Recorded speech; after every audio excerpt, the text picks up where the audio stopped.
अगर सस्टेन अर्थ की बात की जाए तो इसके लिए सबसे पहले ज़रूरी है कि हमारा जो जीवन का स्तर है और हमारी जो जीवन की शैली है वो इस तरीके की हो कि वो कम से कम संसाधनों का दुरुपयोग करे, प्राकृतिक संसाधनों का कम से कम दोहन करे। लेकिन क्या ये हमारे लेवल पर करने से संभव होगा? क्योंकि आप क्या करेंगे, आप 8, 10, 20 पेड़ लगा सकते हैं, लेकिन सरकार को अगर पता चल गया कि यहाँ पर कोई कोयले की खदान है या यहाँ पर नीचे कोई फॉसिल फ्यूल है, यहाँ सोने की खदान है, यहाँ एल्यूमिनियम निकलेगा या यहाँ जस्त या तांबा निकलेगा या लोहे की खदान निकलेगी, और वहाँ पता लगे कि पूरा का पूरा जंगल था, तो वो तो वहाँ पर 3 लाख हेक्टेयर भूमि पर जितना वन है सारा काट देगी। और क्योंकि आपको अपनी नौकरी की तैयारी करनी है, तो या तो आपके पास समय नहीं है, या आपको अपना जो पिछला एपिसोड रह गए थे जो अपने OTT प्लेटफॉर्म पे वो पूरे करने हैं, या फिर आपको गेम पूरे करने हैं, या फिर आपके मम्मी पापा कहते हैं कि ज़्यादा क्रांतिकारी बनने की ज़रूरत नहीं है, सरकार केस कर देगी तो कोई नौकरी भी नहीं मिलेगी, तो फिर आप कुछ कर नहीं सकते हैं। तो आप क्या कहेंगे कि यार सब बेकार ही हो गया, कोई ठीक नहीं, सारे बेकार हैं। क्योंकि हम क्या करते हैं, हम लोग घर में बैठे बैठे कोसते रहते हैं, जो गलत करता रहता है हमको मालूम तो रहता है कि गलत हो रहा है। जो यूथ है, मैं उसकी एक बात समझता हूं, उसका कॉमन सेंस इतना तो है कि उसको झट से मालूम है कि गलत हो रहा है, उसको यह भी मालूम है कि कौन गलत कर रहा है, बस वो ये सोच रहा है कि ठीक करने के लिए कोई अवतार आएगा।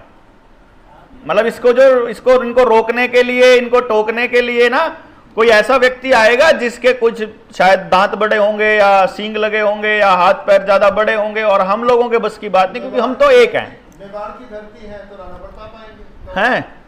तो फिर वो उनको ये लगता है कि सरकार बहुत बड़ी चीज होती है। मैं जब गांव जाकर लोगों से बात करने लगा तो वहां से एक ही बात आई कि सरकार बड़ी चीज होती है। मैंने पूछा कितनी बड़ी होती है जरा बताइए, और सरकार क्या होती है जरा बताइए। तो पता चलता है कि यार सरकार में तो अगर जो देखा जाए तो डिसीजन मेकिंग तो मुख्यमंत्री साहब ले रहे हो तो एक ही है, तो एक आदमी को लपेटना कितना मुश्किल है। हम लोग तो अगर देखा जाए, अगर मैं अपने हरियाणा की बात करूं, मुझे राजस्थान की पूरी जनसंख्या नहीं मालूम, पर मैं हरियाणा की बात करूं तो हम तो 2.5 करोड़ लोग हैं और मुख्यमंत्री तो एक है। या चलो उनके सहयोग में 90 MLA को भी काउंट कर लेते हैं तो 90 जमा एक ही है। या अगर कह दें उनके मंत्री, उनके अफसर भी मान ले काउंट कर लेते हैं तो कितने हो जाएंगे, 200 लोग हो जाएंगे, ज्यादा 500 लोग हो जाएंगे। ये सरकार है बस। लेकिन वो आपके ऊपर इंप्लीमेंट करते हैं किसके जरिए? आप ही के भाई बहन जो सरकारी डिपार्टमेंट में हैं, समझ रहे हैं? आप ही के भाई बहन सरकारी डिपार्टमेंट में हैं, उनके थ्रू आपका डेटा लिया जाता है और उन्हीं के थ्रू इंप्लीमेंट किए जाते हैं आपके ऊपर पॉलिसीज, आप ही के नाम से।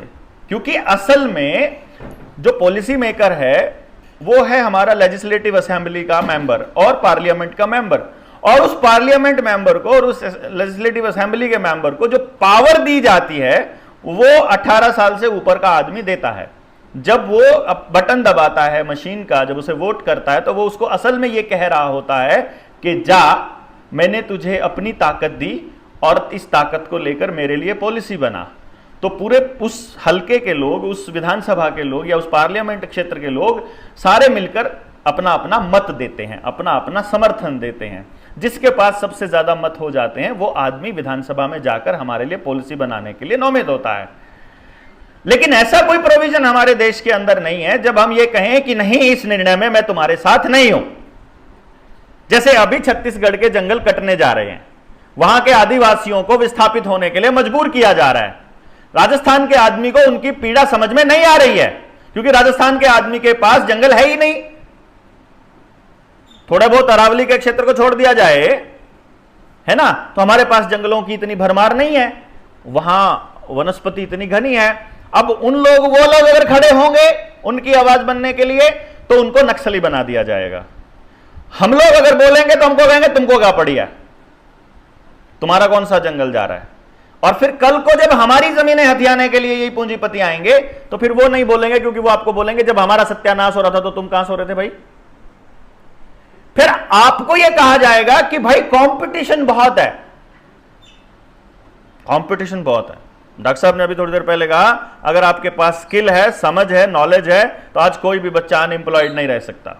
इन्होंने कहा, मैं इत्तेफाक नहीं रखता। पर्सनल लेवल पे तो हो ही सकता है डिफरेंस ऑफ ओपिनियन, है ना। उसका कारण क्या है? जितनी सरकारी और प्राइवेट कंपनियां हैं पूरे भारत में, उनका जो टोटल पोस्ट हैं अगर उसका कैलकुलेट किया जाए और जितने हमारे बच्चे पढ़े लिखे हैं उस पर एलिजिबल कैंडिडेट्स हैं, मैक्सिमम 4% बनता है, हद लेके 5% बनता है। तो 95% के लिए कोई रास्ता है ही नहीं।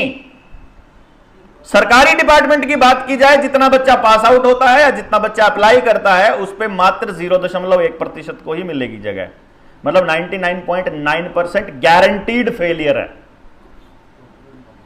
शिक्षा व्यवस्था यह हाल है, स्वास्थ्य का यह हाल है कि आपके पास पैसा है तो आप अपने बच्चों को स्वस्थ रख सकते हैं, नहीं तो नहीं। न्याय व्यवस्था का यह हाल है कि आपको अफोर्डेबल है, मतलब आपके पास पैसा है तो आप जज और वकील अपनी मर्जी का रख सकते हो, और पुलिस वालों को भी केस भी अपनी मर्जी का, नहीं तो आपको नहीं मिलेगा। राजनीति में यह हाल है कि अगर पूंजीपति एंटर कर गया तो केवल पूंजीपतियों के लिए ही सरकार बनेगी, तो पूंजीपतियों के लिए ही निर्णय लिया जाएगा, इसलिए आम इंसान के लिए जगह नहीं रखी जाएगी। तो ये जो आम इंसान यहां बैठा हुआ है ये क्या करेगा? This is the biggest question.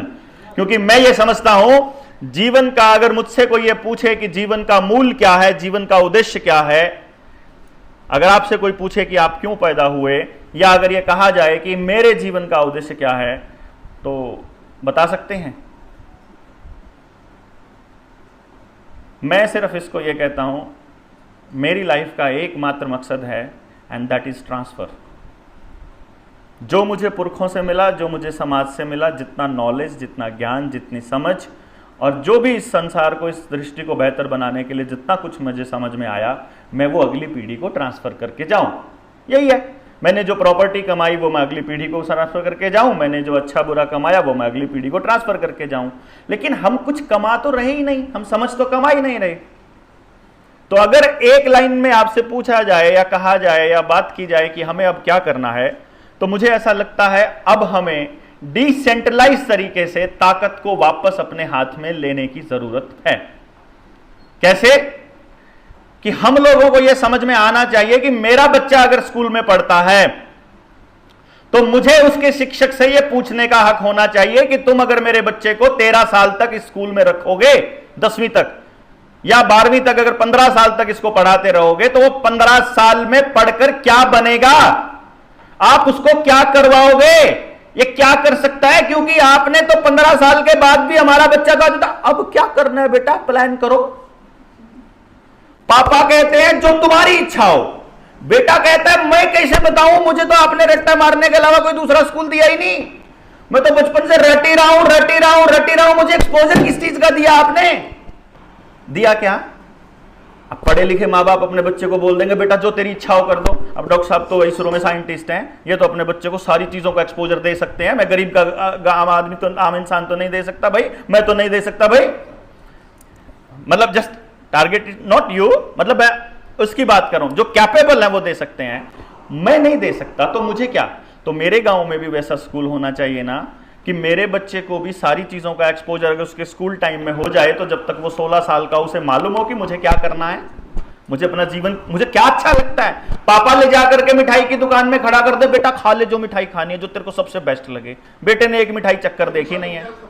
Sir finish कर रहे हैं सर, एनवायरनमेंट की बात करिए और नहीं कर रहे हैं तो बंद करिए।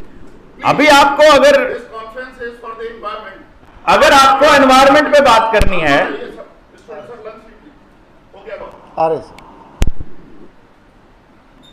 अगर आपको एनवायरनमेंट पे बात करनी है तो हमको मालूम होना चाहिए ना हमारा कौन सा बच्चा एनवायरनमेंट के पर्यवेक्षण के लिए बना है। और यह बात कब पता चलेगी? जब उसे स्कूल टाइम में एनवायरनमेंट के ऊपर एक्सपोजर दिया जाएगा। एनवायरनमेंट डे के अलावा तो कोई एक्सपोजर नहीं मिलता ना। पर्यावरण दिवस पर 5 जून को फोटो खींचते हैं खाली, इसके अलावा बाकी कोई फायदा किस पेड़ का, किस पौधे का, किस फूल का किसी बच्चे को नहीं सिखाया जाता। तो मेरा यह मानना है complete transformation of social structure is the only way, जिसको हम लोग ये कहते हैं कि जिस तरह की व्यवस्था पूंजीवाद ने, सरकार ने, बाजार ने और व्यापार ने बनाई है, इस व्यवस्था को बदलने के अलावा दूसरा रास्ता हमारे पास नहीं है। शिक्षा स्वास्थ्य, न्याय, राजनीति और खेती, यहां से पूंजीवाद को निकालना पड़ेगा। जल, जंगल, जमीन और जानवर, इनके बारे में फैसला लेने का अधिकार केवल गांव का और स्थानीय लोगों का होगा और सरकारें निर्णय थोपेंगी नहीं, बल्कि गांव से, समाज से और वहां की कम्युनिटी से पूछकर डिसाइड करेंगी।